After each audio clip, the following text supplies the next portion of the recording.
할렐루야. 오늘도 이곳에 오신 우리 성도님 한 분 한 분을 주님의 이름으로 환영하고 축복합니다. 우리 옆에 있는 성도님을 바라보면서 이렇게 인사 한번 해볼까요? 모든 것이 주님의 은혜입니다. 이 믿음의 고백으로 살아가는 우리 모두가 되기를 간절히 소망합니다. 우리 함께 기도하실 때, 주님, 우리는 주님의 은혜로 살아가는 연약한 주님의 자녀들입니다.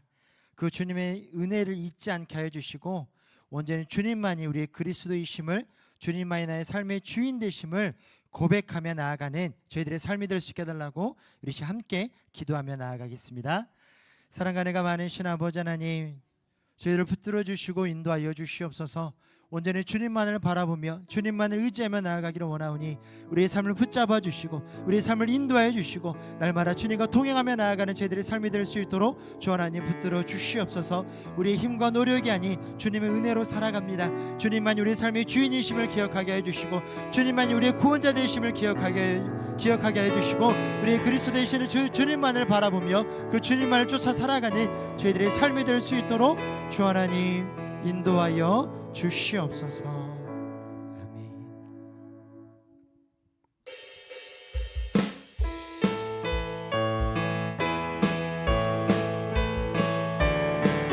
이렇게 박수 치면서 찬양할까요? 주 하나님, 주 하나님, 독생자 예수 날 위하여 오시었네. 내 모든 죄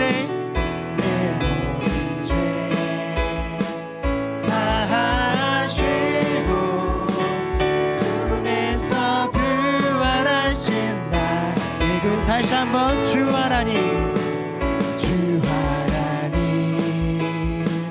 독생자 예수 날 위하여 오시었네. 내 모든 죄 다 사시고 죽음에서 부활하신 나의 그 새 주, 살아계신 주, 나의 참된 소망, 걱정 근심 전혀 없네. 사랑의 주네 갈 길 인도하니 내 모든 삶의 기쁨 늘 충만한 주 안에서 거듭난 생명 도우시는 주의 사랑 참 기쁨과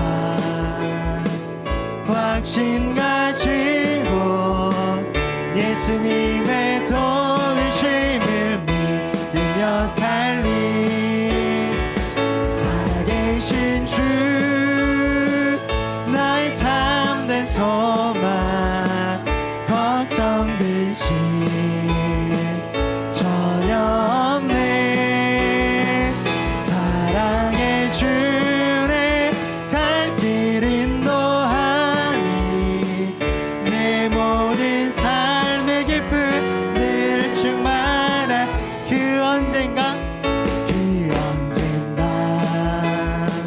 주 뵐 때까지 주를 위해 싸우리 승리의 길 멀고 엄해도 주님께서 나의 앞길을 지켜주시리. 살아계신 주, 나의 참된 소망, 걱정 근심 전혀 없네. 사랑의 주네 갈 길 인도하니 내 모든 삶의 기쁨 늘 충만. 살아계신 주, 나의 참된 소망, 걱정 근심 전혀 없네. 사랑의 주내 갈 길은 너하니 내 모든 삶의 기쁨 늘 충만하네. 우리 찬양의 주인 되신 주님 앞에 영광 박수 올려드리겠습니다. 아멘.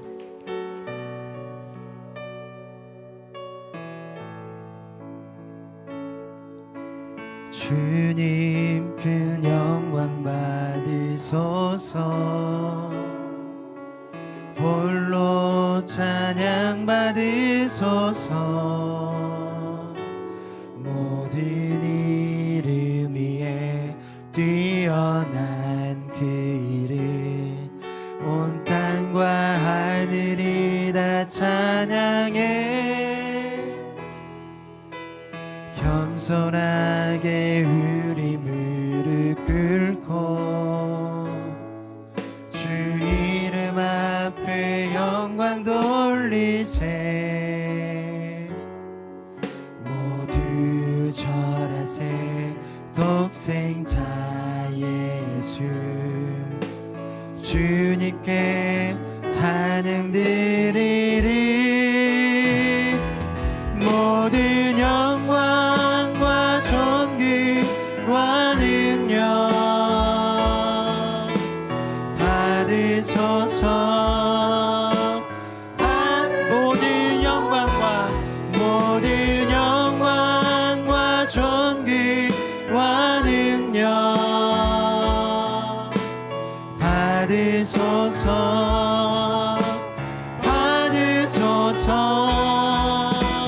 그리스도 살아계신 하나님. 다시 한번 우리 마음 다해서 고백합니다. 주님 큰 영광 받으소서. 홀로 찬양 받으소서. 모든 이름 위에 뛰어난 그 이름 온 땅과 하늘이 다 찬양해. 겸손하게 우리 무릎 꿇고 주 이름 앞에 영광 돌리세. 모두 절하세. 독생자 예수 주님께 찬양 드리리. 모든 영광과 존귀와 능력 받으소서. 받은 모든 영광과 존귀와 능력 받으소서.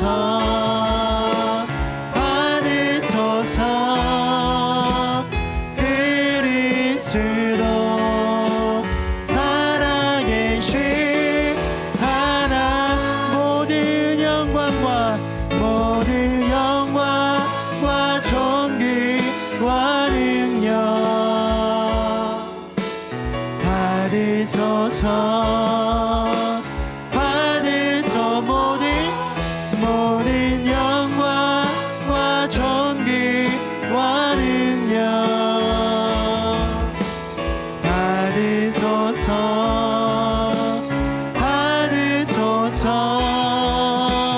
그리스도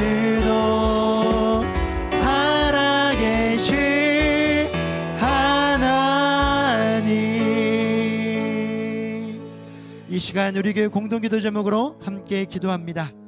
미얀마 강진으로 피해를 입은 이재민들을 위로해 주시고 구호 사업과 피해 복구가 순적하게 이루어지도록 온 국민이 협력하여 대통령 파면으로 인한 혼란과 갈등을 극복하고 국가 기능이 회복될 수 있도록 우리 교회가 후원하는 양동의 방주교회가 지역사회에 복음과 하나님의 사랑을 전하는 공동체가 되도록 이 기도 제목으로 함께 기도합니다.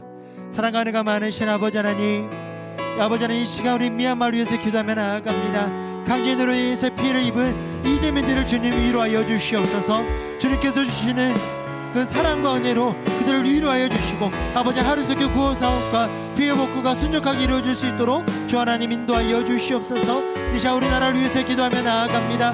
대통령 파면으로 인한 혼란과 갈등이 하루속히 극복되어질 수 있도록 주여 붙잡아 주시고, 아버지 혼란스러운 국가기도 회복될 수 있도록 주 하나님 우리나라를 지켜주시고 인도하여 주시옵소서. 양동의 방적기를 위해서 기도하며 나아갑니다. 지역사회의 복음과 하나님의 사랑을 전하는 주님의 귀한 공동체가 될 수 있도록 도와주시고, 하나님께서 원하시고 기뻐하시는 교회 될 수 있도록 주 하나님 함께하여 주시옵소서. 거룩하신 하나님 아버지, 저희에게 다시금 아름다운 봄날을 허락하신 은혜를 감사드립니다. 하루가 다르게 피어나는 새싹과 꽃들이 주님의 손길을 증거하듯이 저희의 삶도 주님 뜻 안에서 새롭게 변화되기를 간절히 소망합니다. 주님께서 창조하신 모든 것이 정하신 때에 아름답게 이루어진 것처럼 정치적 혼란과 갈등 또한 하나님의 공의 가운데 점차 회복되어지고 가야 할 길을 만들어 주실 주님께 영광과 찬송을 드립니다. 주님, 언제나 변함없는 사랑으로 저희를 감싸 주시지만 저희는 종종 그 사랑을 잊어버리고 욕망에 이끌려 살아갈 때가 많습니다.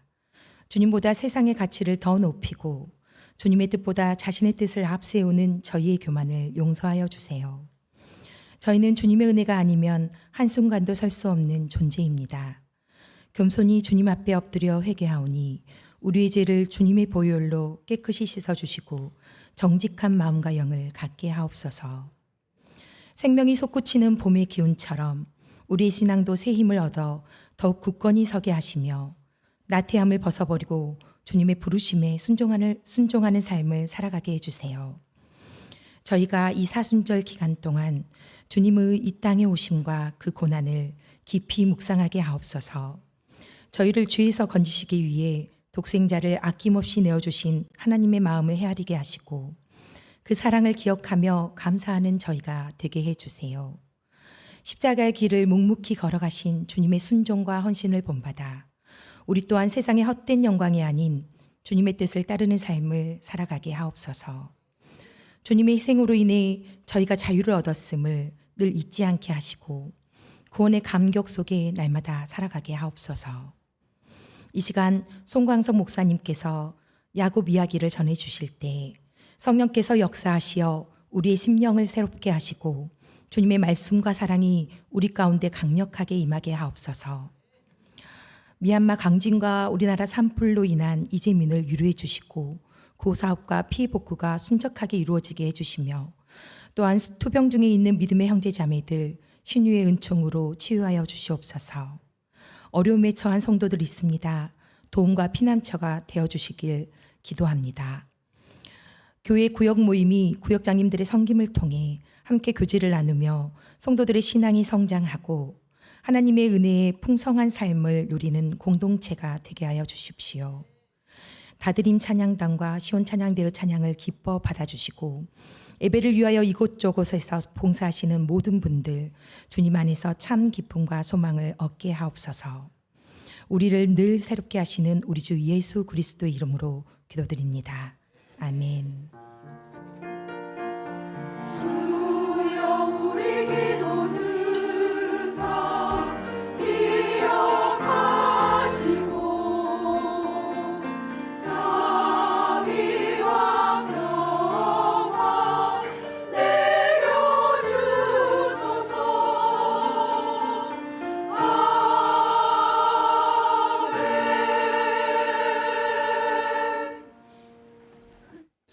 이 시간 우리에게 주시는 하나님의 말씀은 구약의 말씀 창세기 28장 3절로 4절 말씀입니다.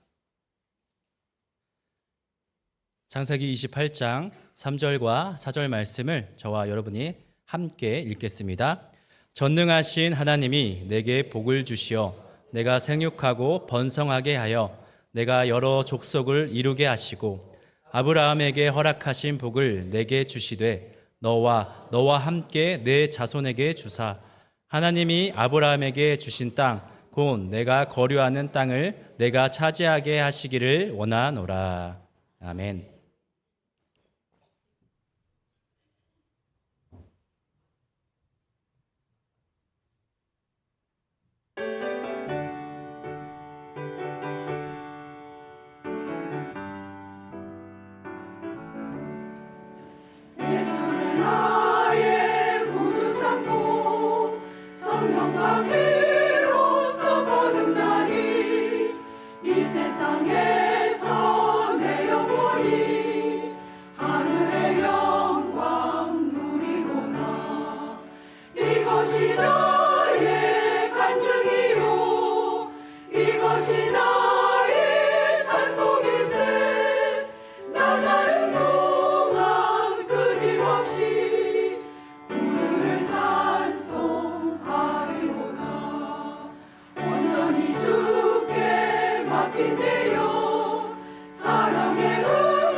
이것이 나의 간증이요 이것이 나의 찬송일세 나 사는 동안 끊임없이 구주를 찬송하리로다.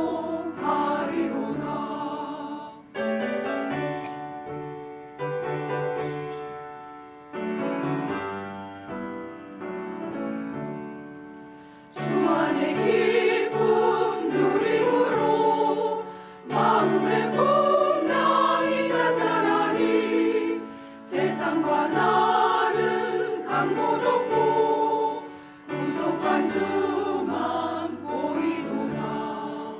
이것이 나의 간증이요 이것이 나의 찬송일세 나 사는 동안 끊임없이 구주를 찬송하리로다.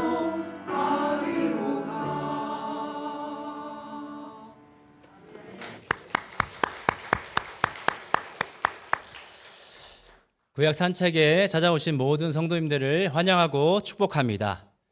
벌써 6번째 시간인데요. 우리가 3월부터 시작해서 창세기 말씀을 우리가 함께 나누고 있습니다. 하나님의 창조 사역에 이어서요, 이제 족장 이야기를 다루고 있는데요. 지지난 아브라함의 이야기부터 시작해서 또 지난 시간 이삭 이야기를, 또 오늘은 야곱 이야기를 함께 나눌 텐데요. 대표적인 족장들의 이야기를 우리가 함께 나누고 있습니다. 오늘은 야곱 이야기인데요. 아시다시피 야곱은요, 이삭의 몇째 아들이죠? 네, 둘째 아들입니다. 죄송하지만 양해를 구합니다.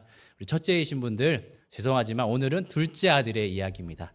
그래서 철저하게 에서가 아닌 야곱의 이야기를 함께 나눌 텐데요. 제가 야곱 이야기에 대해 자신 있게 말씀을 드릴 수 있는 것은요, 저도 둘째 아들이기 때문입니다. 오로지 둘째 아들의 입장에서 이야기를 하겠는데요. 우리 위임 목사님께서도 둘째 아들의 마음을 잘 아실 줄 믿습니다. 네, 자, 그렇다면 우리 이삭의 둘째 아들 야곱의 이야기를 통해서 야곱의 삶과 생애를 통해서 우리에게 주는 메시지가 무엇인지 함께 나눠보도록 하겠습니다.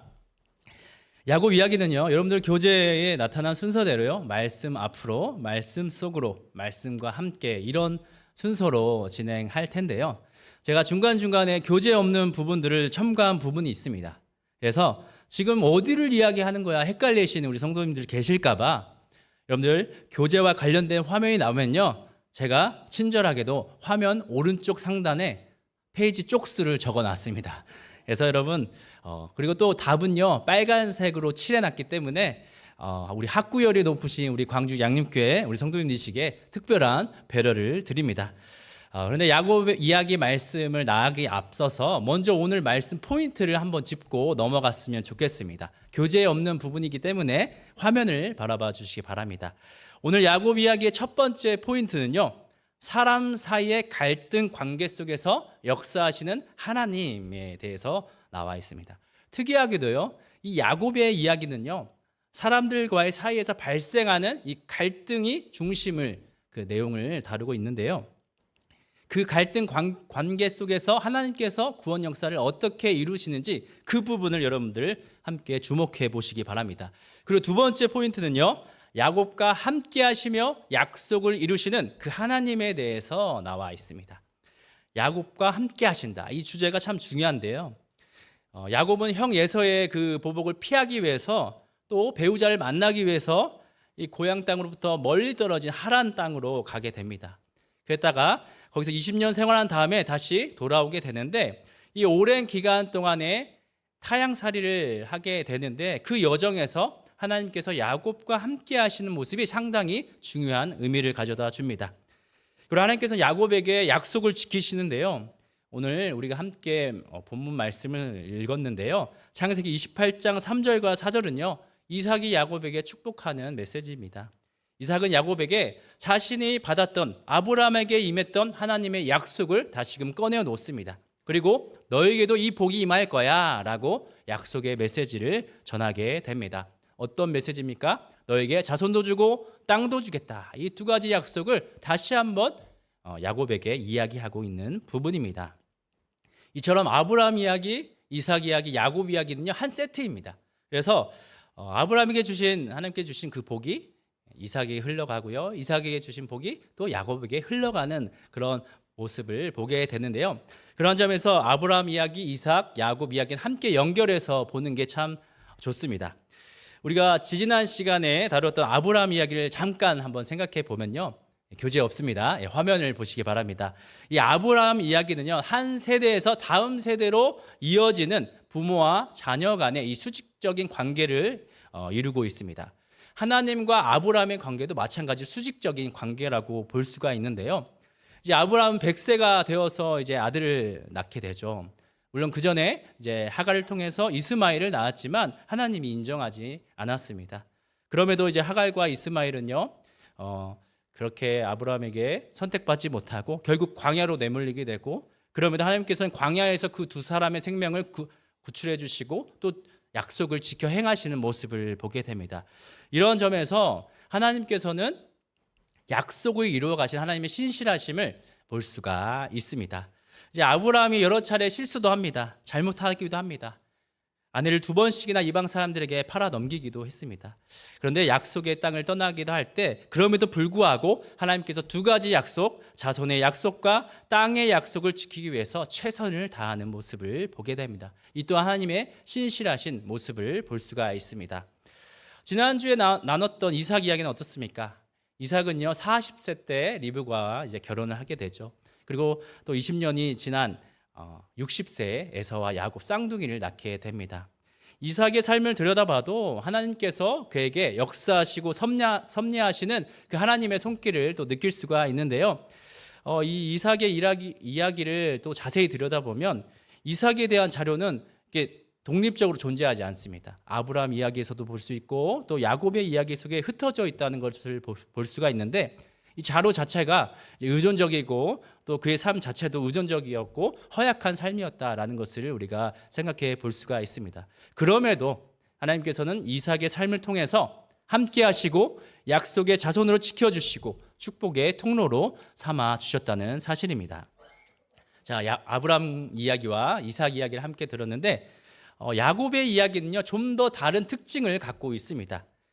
더 많이 소유하려고 하는 그 형제 간의 갈등이 나타나고 좀 더 높아지려고 하는 사회적 위치를 둘러싼 형제 간의 또 경쟁이 또 일어나게 됩니다. 앞서 아브라함과 이삭은 수직적인 그런 관계라고 한다면 야곱은요 형제 간에 일어나는 수평적인 관계를 이룬다라는 것을 기억해 주시면 좋습니다. 이 결혼과 관련해서도 외삼촌 라반과의 사이에 갈등이 또 있었고 또 아내들이 있죠. 레아와 라헬이 있는데 레아와 라헬 사이에도 갈등이 있었음을 보게 됩니다. 그런 관계 속에서 그런 갈등 속에서 하나님의 약속이 어떻게 이루어져 갔는지 오늘 야곱 이야기를 통해서 함께 보기를 원합니다. 이제 본격적으로 말씀 앞으로 들어가 보겠습니다. 창세기 교재 42쪽을 봐주시기 바랍니다. 지금부터 야곱 이야기의 개요와 구조에 대해서 함께 알아보겠는데요. 먼저 야곱의 이야기의 개요인데요. 우리가 나눌 오늘 야곱의 이야기는 창세기 27장에서 36장에 걸쳐서 기록하고 있습니다. 물론 이후에 창세기 46장에서 49장까지의 야곱의 후반기 삶에 대해서 나오고 있는데요. 그 이야기는 다다음 주 시간에 이제 나누게 됩니다. 이 야곱 이야기의 대표적인 그런 관계를 보면 야곱과 형 에서의 갈등, 또 외삼촌 라반과의 또 관계, 또 하나님과의 만남을 중심으로 이제 전개되고 있다는 것을 우리가 볼 수가 있습니다. 그리고 야곱의 이야기는요, 앞서 창세기 25장에서 야곱이 그 에서의 장자권을 차지하는 인간적인 방법으로 장자권을 차지하는 그 모습을 보게 되죠. 이로 인해서 갈등이 그때부터 또 시작되어서 이삭의 축복까지 이제 야곱이 가로채면서 야곱은 이제 에서로부터 도망치게 되고 어려운 이제 상황에 놓이게 됩니다. 그럼에도 이 야곱이 처한 고난 속에서도 하나님의 계획하심을 깨달으며 끝내 믿음의 조상이 되어가는 과정을 보여주고 있습니다.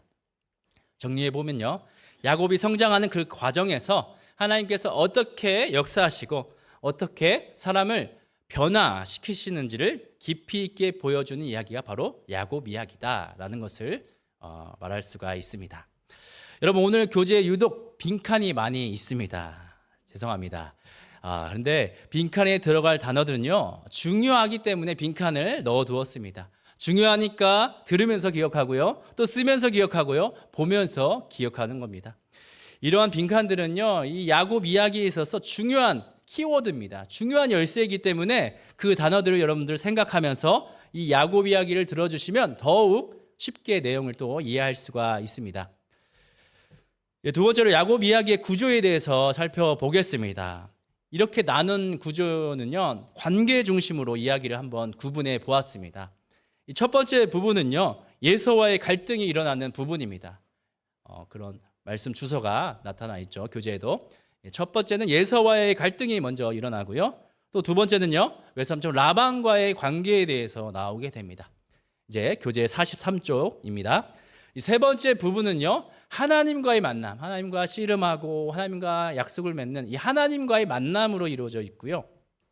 이렇게 세 가지로 구분해 볼 수가 있는데, 앞서 아브라함 이야기, 이삭 이야기와 비교해 보면서 나누었던 야곱 이야기의 특징과 같이 이 소유와 이 사회적인 위치를 둘러싼 형제 간의 갈등, 또 경쟁의 그런 수평적인 관계가 나타남을 우리는 알 수 있습니다.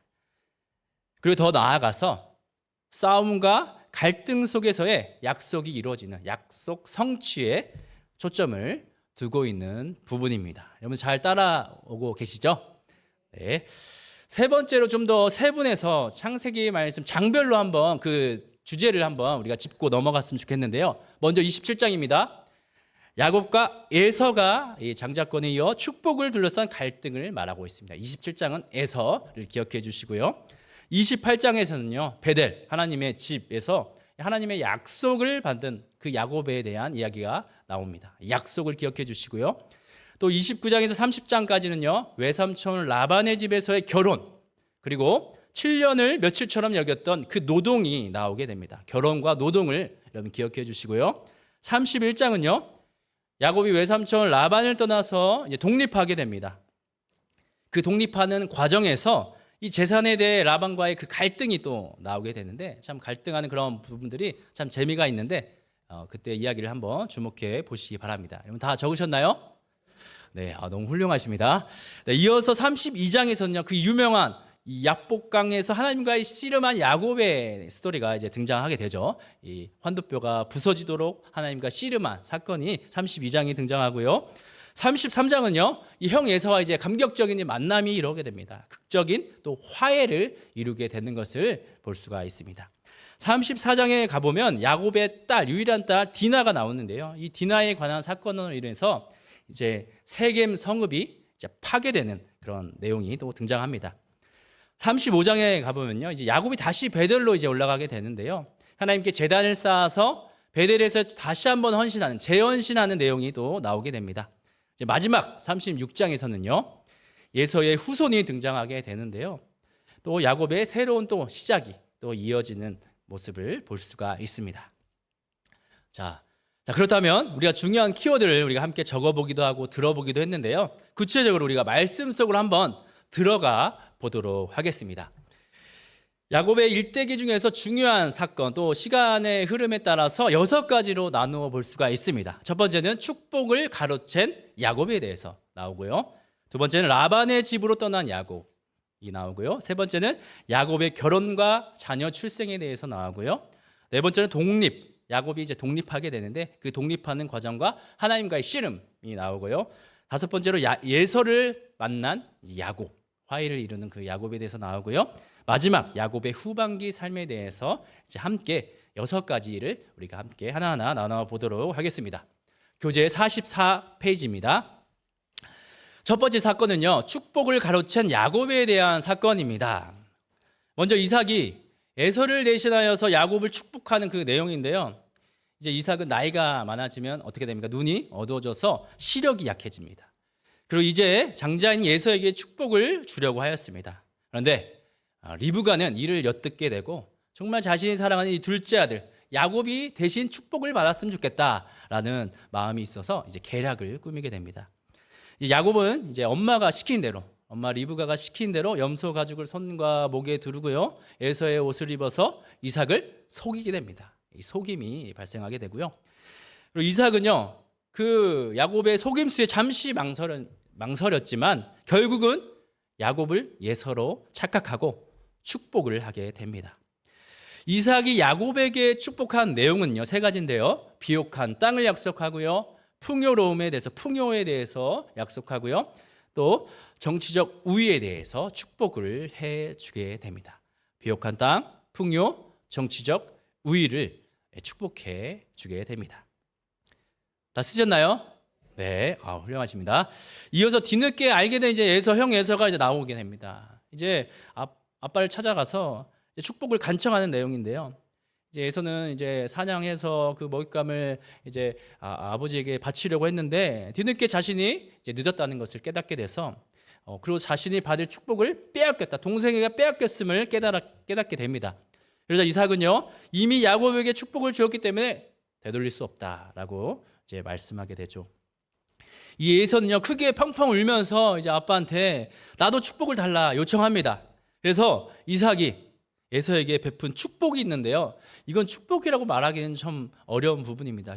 거의 저주에 가까웠습니다. 이삭이 에서에게 베푼 축복은요, 성경에 이렇게 기록되어 있습니다. 네가 칼을 의지하고 살 것이며 동생을 섬길 것이다. 여러분, 이게 무슨 축복입니까? 칼을 믿고 그 전쟁이 일어나고 그렇게 많은 목숨이 죽어나고 결국에는 멸망하는 이 에돔 족속이 되게 됐는데, 그리고 나서 이제 동생을 섬기게 되는 그런 불쌍한 인생이 되게 됩니다. 이 사실에 예서는 분노하게 됩니다. 이제 야곱을 죽이기로 결심하게 되죠. 그래서 이제 이 사실을 또 엄마가 또 리브가가 알게 되죠. 그래서 야곱을 피신시키기로 합니다. 근데 여러분 다 쓰셨나요? 네, 다 쓰셨죠? 근데 여러분, 여기서 잠깐 한번 생각해 보는 시간입니다. 화면을 봐주시기 바랍니다. 축복을 가로챈 야곱에 대해서 우리가 함께 나누고 있는데, 이에 대해서 좀 안 좋게 생각하는 선지자들이 있었습니다. 비판의 메시지를 남겼던 두 명의 선지자가 있었습니다. 먼저는요, 예레미야 선지자가 이런 말을 하였는데요. 이 예레미야 선지자가 이 야곱의 인간성을 보고 다음과 같은 이제 예레미야 9장 4절의 말씀을 선포하였습니다. 우리 함께 한번 읽어볼까요? 시작. 너희는 각기 이웃을 조심하며 어떤 형제든지 믿지 말라. 형제마다 완전히 속이며 이웃마다 다니며 비방함이라. 여러분, 어떤 형제든지 믿지 말라. 이게 바로 야곱 이야기를 이제 이야기하고 있습니다. 형제마다 완전히 속여가는, 야곱이 에서를 속이는 이 내용에 대해서 이제 비판하고 있는 모습입니다. 그런데 여러분, 더 신랄하게 비판하는 호세아 선지자가 있습니다. 실명을 언급합니다. 우리 호세아서 12장 2절 말씀 함께 읽겠습니다. 여호와께서 유다와 논쟁하시고 야곱을 그 행실대로 벌하시며 그의 행위대로 그에게 보응하시리라. 야곱의 실명을 거론하고 있습니다. 야곱이 했던 그 악한 일에 대해서 벌 받았으면 좋겠다, 그 행위대로 보응했으면 좋겠다라고 이제 직접적으로 비판하고 있는 이 호세아 선지자의 메시지죠. 그런데 여러분, 창세기 본문에서는요, 이 야곱의 인간성, 야곱의 행실에 대해서 그런 판단을 하고 있지 않는 것을 볼 수가 있습니다. 이 창세기 저자는요, 이 야곱의 인간성을 비판하기보다는 하나님의 약속, 하나님의 주권과 섭리를 드러내려고 하는 것이었습니다. 이 창세기 말씀에서 집중하고 있는 것은요, 이 야곱의 잘잘못이 아니라는 것입니다.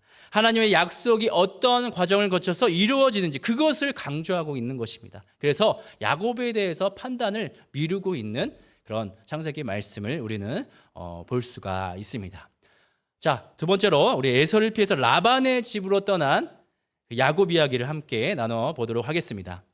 야곱은요, 브엘세바 그 고향을 떠나게 되죠. 아버지 이삭과 리브가가 있었던 브엘세바를 이제 벗어나게 됩니다.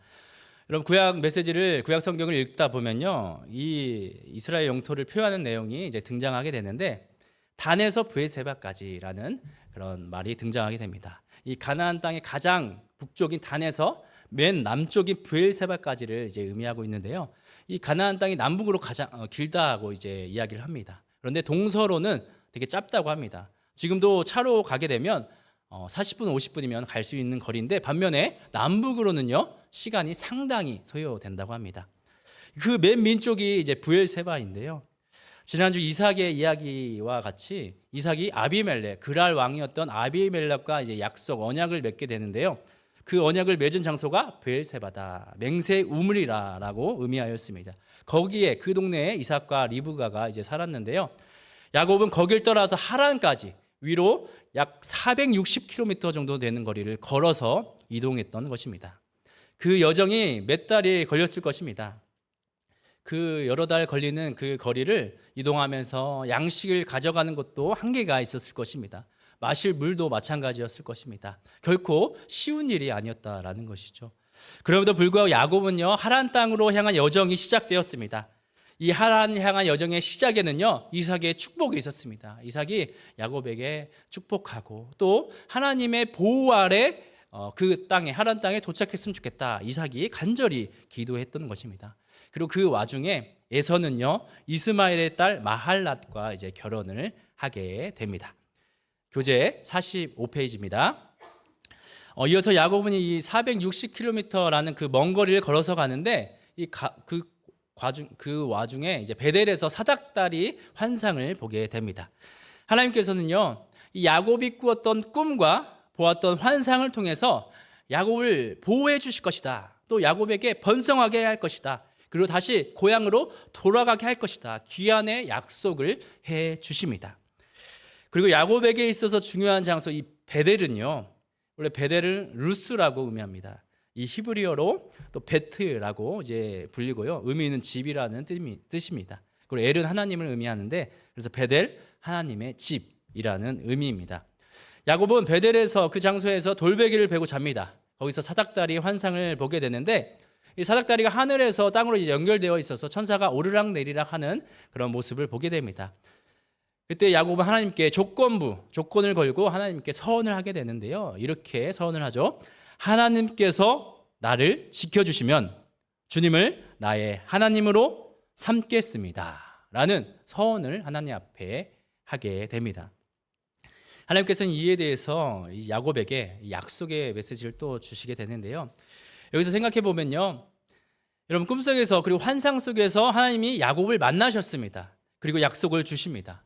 하나님께서는 왜 이 타이밍에 야곱에게 나타나시고 또 약속을 주셨을까? 우리가 한번 생각을 해보면요, 야곱은 지금 인생에서 가장 힘든 때라고 볼 수가 있습니다. 정말 가장 밑바닥을 치는 그 인생 가운데 하나님께서는 야곱에게 나타나서 그를 만나주시고 위로하여 주시고 또 힘을 주시고 약속하여 주신 것입니다. 하나님께서 아브라함에게 주신 약속 두 가지 우리가 알 수 있죠. 자손의 약속, 땅의 약속, 두 가지를 해주셨는데 하나님은요, 야곱에게 한 가지 더 추가해서 약속을 해주십니다. 그것은요, 이 세 번째 약속인데요, 하나님이 야곱과 함께 하시겠다라고 약속하십니다. 이것이 하나님과 야곱이 맺은 세 번째 약속인데요, 야곱이 가나안 땅을 이제 떠나서 약속의 땅을 이제 가게 되는데 정말 먼 거리를 여행하게 됩니다. 가다가 굶어 죽을 수도 있고요, 또 맹수를 만날 수가 있고요, 강도의 무리를 만날 수가 있습니다. 어떤 위험에 직면할지 정말 알 수가 없는 그런 상황입니다. 그렇지만 하나님이 그 어렵고 힘든 여정에 처한 야곱을 위로해 주시고 이 세 번째 약속을 추가해 주신 것이죠. 내가 너와 함께 하겠다. 내가 너의 여정을 안전하게 지켜주겠다라는 하나님의 약속입니다. 교재는 없지만 우리 창세기 28장 15절에 하나님과 야곱이 맺은 세 번째 약속이 기록되어 있습니다. 우리 함께 창세기 28장 15절 말씀 함께 읽겠습니다. 내가 너와 함께 있어 내가 어디로 가든지 너를 지키며 너를 이끌어 이 땅으로 돌아오게 할지라. 내가 내게 허락한 것을 다 이루기까지 너를 떠나지 아니하리라 하신지라. 아멘. 분명합니다. 하나님께서 야곱과 함께 하겠다는 말씀입니다.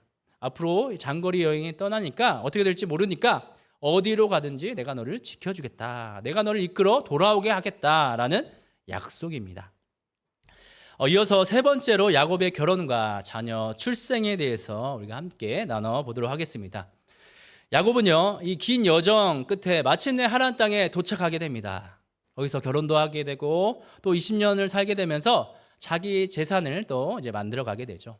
이 하란에 도착해서 이제 라헬을 만나게 되는데, 그리고 외삼촌 라반과 또 만남을 갖게 됩니다. 그런데 라반은요, 라헬을 쉽게 야곱에게 주지 않았습니다. 이 라헬을 데려가는 조건으로 먼저 7년 동안 노동해라. 노동력을 이제 요구하게 되죠. 야곱, 하란, 라헬, 노동력 답이고요. 그리고 야곱이 이제 결혼하게 되죠. 이제 짝사랑했던 이제 라헬과 이제 결혼할 줄 알았는데 라반이 또 야곱을 속이게 됩니다. 속임수가 있게 되죠. 라반이 말하기를요, 우리 지방의 관습은 이렇지 않다라는 겁니다. 동생을 언니보다 먼저 주는 법이 없다. 그래서 7년 더 봉사해라 라고 이제 이야기를 하죠. 그래서 그동안 라헬을 얻기 위해서 7년 동안 일했는데 어쩔 수 없이 또 7년의 노동력을 또 라반에게 제공하게 됩니다. 총 14년을 노동력을 제공하게 되죠. 마침내 야곱은요, 레와와 만나고 또 라헬과 만나서 이제 결혼하게 되고 가정을 꾸리게 됩니다. 그런데 두 여인 사이에 남편의 사랑을 독차지하기 위해서 또 갈등이 이제 생겨나게 되는데요. 언제 그 갈등이 생겨나냐? 바로 출산 과정에서, 자녀를 낳는 과정에서 이제 일어나게 됩니다. 야곱이 자녀를 낳는 출산 과정에 있어서 두 사람 레아와 라헬은 서로 경쟁이 이루어집니다. 불행하게도 라헬은요, 쉽게 자녀를 낳지 못합니다. 레아는 또 자신의 여종 실바를 두고 라헬은 몸종인 비라를 또 두어서 이제 자녀를 낳게 되는데, 여러분 여기서 레아와 또 라헬의 여종 이름이 헷갈릴 수가 있어요. 저는 좀 헷갈리더라고요. 그래서 외우는 법을 여러분 쉽게 여러분들께 안내해 드리겠습니다. 먼저 빌하 라헬을 생각해 보면요, 빌하는 라헬의 여종이죠. 앞글자만 따서 보면요, 빌라입니다. 빌라. 여러분 주택에서 사십니까? 빌라에 사십니까? 빌라 하면 빌하, 라헬 이렇게 연결돼서 기억할 수 있고요. 또 실바도 마찬가지입니다. 실바는 레아의 여종인데 앞글자만 따서 보시면 뭡니까? 실레입니다. 여러분 여기가 실레입니까? 실로입니까? 실레입니다. 그래서 실바는 레아다. 이렇게 기억하시면 헷갈리지 않습니다. 레아는 먼저 르시, 레유, 그래서 루베, 시므오, 레위, 유다를 낳게 되죠. 라헬의 몸종이었던 빌하가 이제 단과 납달리를 낳고요. 레아의 몸종인 또 실바가 갓과 아셀을 낳습니다. 그리고 레아는 추가로 이사갈, 스불론, 또 딸 디나를 낳게 되죠. 그리고 자식이 없었던 이 라헬은요, 하나님께서 불쌍히 여겨서 요셉과 베냐민을 또 출생하게 합니다. 그런데 안타깝게도 라헬은 베냐민을 낳으면서 이제 죽게 되죠. 그렇게 레아와 라헬, 빌하, 실바를 통해서 12아들이 이제 태어나게 됩니다. 여러분 다 적지 못한 것은요, 이거 끝나고 답지를 여러분들에게 드립니다. 그래서 그때 보충해 주시면 되겠습니다. 교재 46페이지입니다. 이제 네 번째로 야곱의 독립과 하나님과의 씨름 사건을 함께 우리가 나눠 보겠습니다. 이 14년 동안 노동력을 라반에게 제공했던 이 야곱은요, 이제는 내가 더 이상 못 버티겠다, 이제 고향으로 돌아가겠다 결심합니다. 그런데 그 전에 라반에게 혼인 지참금으로 이 14년의 노동력을 제공하고 나니까 자기에게 남는 게 없던 거예요. 재산이 남는 게 하나도 없었던 거예요. 그래서 자기 재산을 만들고 떠나야겠다 해서 라반에게, 외삼촌에게 제안을 합니다. 외삼촌이 갖고 있는 양떼가 많이 있었는데 그 양의 경우에는 세 종, 아롱진 것, 얼룩무늬 있는 것, 점 있는 것, 검은 것, 그리고 염소의 경우는 두 가지, 점 있는 것, 아롱진 것, 얼룩진 것을 자신의 것으로 취하겠다라고 라반과 이제 협상을 하게 되죠. 여러분 양이나 염소는요, 대체적으로 희거나 하얗거나 검은 단색 계통이 우세합니다. 우세종입니다. 그런데 야곱은 좋은 품종이 아니라 예외적인 변종을 나에게 줘라라고 이제 제안을 하게 되죠. 그러니까 라반이 당연히 좋아합니다. 라반이 승낙합니다. 그런데 라반이 머리가 상당합니다. 라반이 잔머리를 굴리게 되는데요. 이 야곱이 제안한 이런 아롱진 거, 점 있는 거, 검은 거 다 따로 골라서 자기 아들들에게 줘버립니다. 그러니까 야곱은요, 그 예외 품종마저도 가질 수 없게 된 처지에 이르게 됩니다. 다시 원점에서 이제 시작하게 되죠. 그러자 야곱이 어떻게 재산을 불려 나갑니까?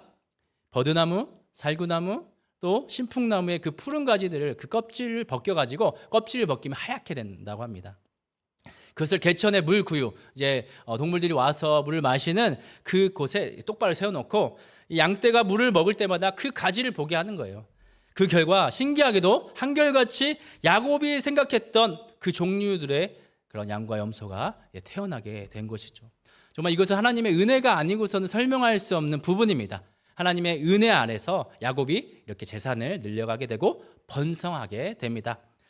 야곱도 나중에 아내들에게 이 사실을 고백합니다. 하나님께서 나와 함께 하시고 나를 도와주셔서 이렇게 많은 양떼와 염소떼를 거느릴 수 있게 되었다라는 것을 아내에게 고백을 합니다.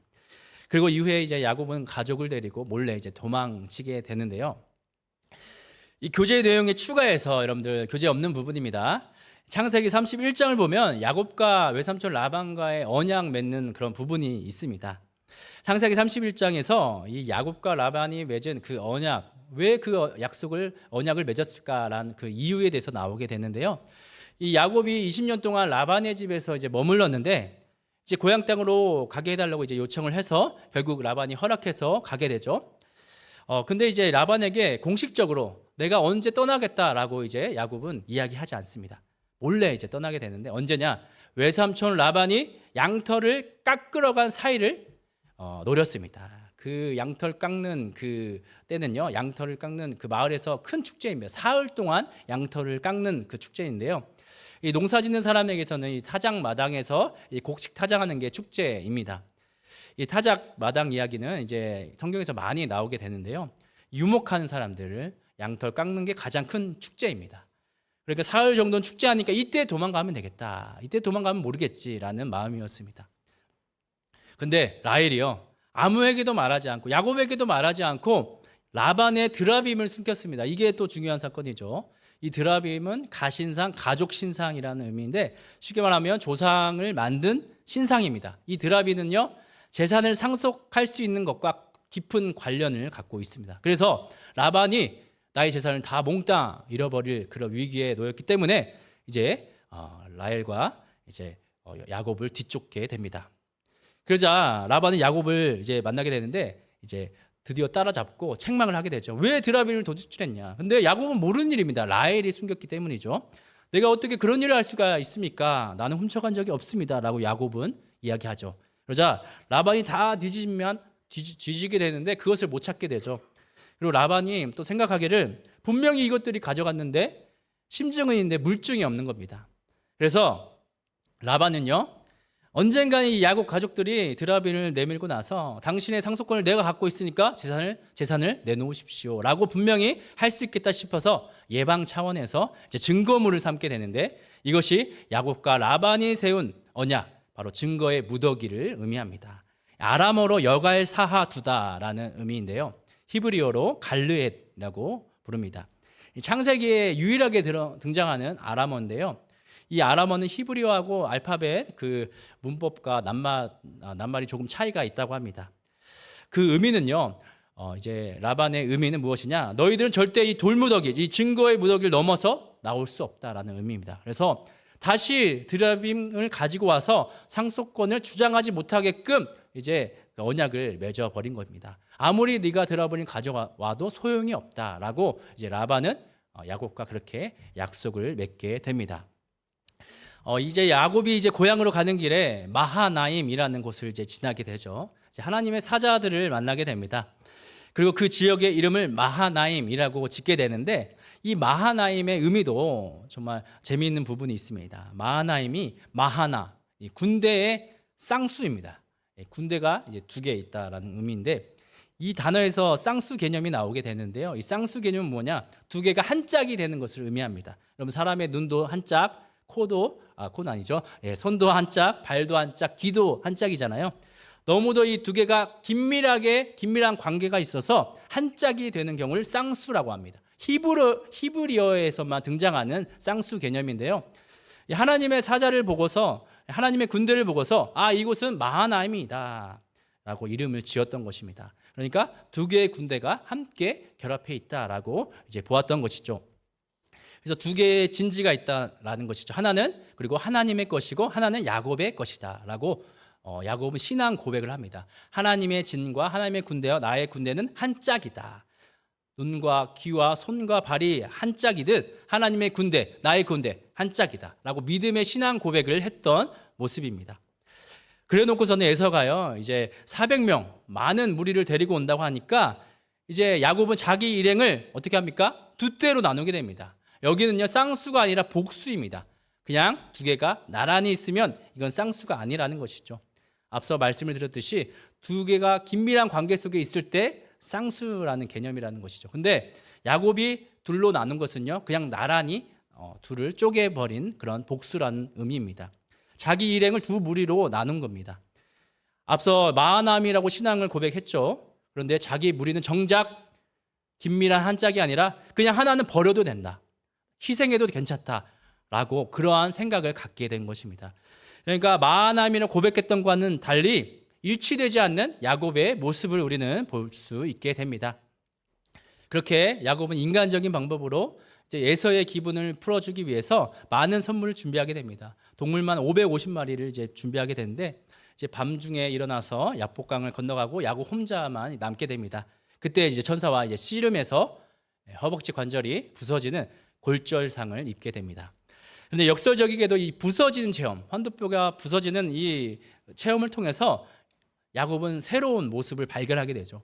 그것은 바로 야곱에서 이스라엘로 이름이 바뀌어지게 됩니다. 하나님과 겨루시다, 하나님과 겨루다라는 의미를 갖고 있는 이스라엘로 이제 바뀌게 되죠. 이 야복강에서 부서짐의 체험이요, 야곱에게 굉장히 중요합니다.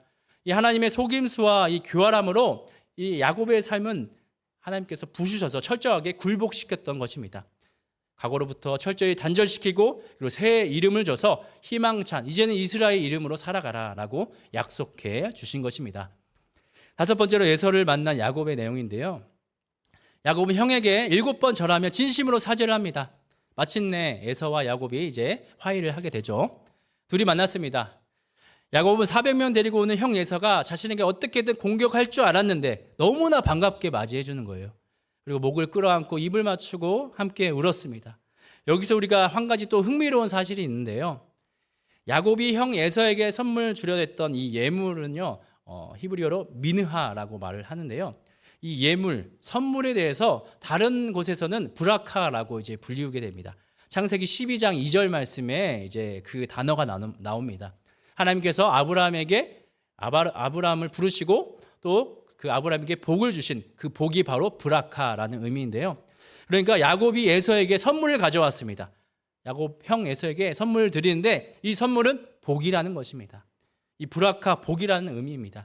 야곱이 이삭에게 받았던 그 축복, 그 복을 돌려주고 싶을 정도로 에서의 행동에 감동을 받았다라는 야곱의 의미입니다. 그래서 형의 얼굴에서 하나님의 얼굴을 보았다라고 고백했던 것입니다.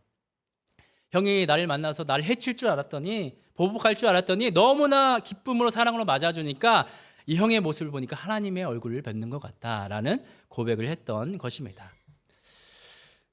이제 47페이지인데요. 쪽수가 표시되어 있지 않습니다. 47페이지인데 마지막으로 야곱의 후반기 삶에 대해서 나누게 됩니다. 이 야곱의 후반기 삶 가운데 대표적으로 딸 디나의 사건이 있는데요. 이 야곱의 딸 디나가 이 세겜 족속에게 범해지게 됩니다. 그래서 이 야곱의 아들이었던 시므온과 레위가 이제 화가 나서 이제 복수를 하게 되고 그 세겜 성읍을 이제 몰살하게 됩니다. 그 이후에 야곱은요, 이제 세겜에서 베델로 이제 옮겨가게 되는데, 이 베델에 다시 올라가서 제단을 쌓고 하나님께서 야곱의 이름을 다시 한번 이스라엘이라고 부르시게 됩니다. 그리고 하나님께서 야곱에게 복을 주시죠. 이 베델에서 야곱에게 이제 하나님께서 복을 주시는데, 여기서 중요한 것은요, 야곱의 허리에서 왕들이 태어날 것이다라고 하나님이 축복하십니다. 야곱이 그 부서진 허리에서, 환도뼈에서, 그 부서진 곳에서 왕들이 태어난다라는 의미입니다. 그 부서진 그곳에서, 한없이 약해진 그곳에서 왕들이 태어날 것이다라고 그 놀라운 복을 하나님께서 약속해 주십니다. 야곱의 그 연약한 그곳을 통해서 하나님의 은총이 부어지고 또 채워졌던 것입니다. 이후에 야곱은 베델을 떠나서 이제 라헬은 이제 베냐민을 낳게 됐는데, 베냐민을 낳으면서 앞서 이제 죽게 되었다고 말씀을 드렸는데, 이후에 이제 이삭은요 180세 나이로 죽음을 맞이합니다. 그리고 에서는 에돔 족속의 이제 조상이 되게 됩니다. 이렇게 해서 야곱의 이야기가 일단락 되는데요. 여러분, 말씀과 함께 그 질문이 세 가지 있는데요. 한 가지를 추가했으면 좋겠습니다. 한 가지 질문은요, 하나님의 인도하심과 삶의 여정입니다. 이 야곱의 이야기를 통해서 야곱이 고난받고 많은 그런 수모를 겪었지만 결국 하나님의 인도하심을 경험했잖아요. 여러분도 마찬가지로 나누실 때 어려운 상황 가운데 하나님의 인도하심을 경험한 적이 있는지 함께 그룹원들과 함께 나누시면 좋을 것 같습니다. 정리하겠습니다. 그렇다면 우리가 야곱 이야기에서 우리가 배울 교훈에 대해서 우리의 삶에 어떻게 적용할 수 있는지 그 두 가지에서 짧게 나누고 마치도록 하겠습니다. 첫 번째는요, 합력하여 선을 이루시는 하나님의 섭리에 감사하자. 우리가 사람들과의 많은 그런 갈등이 있잖아요. 그런 갈등 속에서 그럼에도 불구하고 하나님이 약속을 이루시고 놀라운 방법으로 그분의 구원을 이루신 그 섭리를 우리는 기억하고 감사해야 된다라는 의미이죠. 우리 삶 가운데서도 합력하여 선을 이루시는 그 하나님의 놀라운 섭리, 그것에 감사하는 마음을 가질 필요가 있습니다. 두 번째로 야곱의 허벅지 관절을 깨뜨리시는 하나님의 은혜, 부서지는 은혜를 깨달아야 됩니다. 우리가 허벅지 관절이 깨어지면 이것은 재앙이다, 불행이다 라고 생각해 볼 수가 있는데 그렇지 않습니다. 오히려 그것이 축복의 통로가 될 수 있다는 사실입니다. 이 부서지는 체험을 통해서 그 부서진 곳에서 왕들이 태어나게 될 것이다. 우리의 부서진 그 삶의 자리에서 하나님의 놀라운 은혜와 그 구원이 선물로 주어지는 그런 삶을 누리시는 우리 성도 여러분들이 되시기를 주님의 이름으로 축복합니다. 이제 야곱 이야기는 여기서 마치게 되는데요. 이제 다음 주는 요셉 이야기를 통해서 하나님의 귀한 말씀을 같이 함께 나눠보도록 하겠습니다. 함께 기도하겠습니다. 사랑과 은혜가 충만하신 하나님 감사합니다. 저희들을 말씀의 자리로 불러주시고 말씀을 통하여 하나님을 만나게 하여 주시니 감사드립니다. 합력하여 선을 이루시는 하나님, 하나님의 그 섭리 안에 우리를 인도하여 주시고 야곱의 허벅지 관절을 깨뜨리시사 그곳에 하나님의 은혜가 부어진 것처럼 우리 삶 가운데 하나님의 놀라운 은혜가 있게 하여 주옵소서. 이 모든 말씀 예수님의 이름으로 기도드립니다. 아멘. 내일 목요일 오전 10시 30분에 교육봉사관 3층 유진벨홀에서 경로대학이 있습니다. 두 번째 광고는요, 이번 주 금요 기도회는요, 기도 정병단과 함께하는 금요 기도회입니다. 기도의 자리에 오셔서 함께 중보하는 시간 되기를 소망합니다. 다음 주부터 고난주간 특별 새벽 기도회가 진행됩니다. 예수님의 마지막 일주일, 그 예수님의 기도를 통해서 세상을 바꾸는 한 주간이 되기를 간절히 소망합니다. 나머지 광고는 주보를 참고해 주시기 바랍니다. 축도로 수요 말씀 사경을 마치겠습니다. 이제는 우리 구주 예수 그리스도의 은혜와 하나님의 크신 사랑과 성령님의 함께 하심이 합력하여 선을 이루시고 우리의 연약함 속에 은혜를 베풀어 주시는 하나님께 나아가길 원하는 광주 양림교회 모든 성도들에게 이제와 영원토록 함께 하시기를 간절히 축원하옵나이다. 아멘.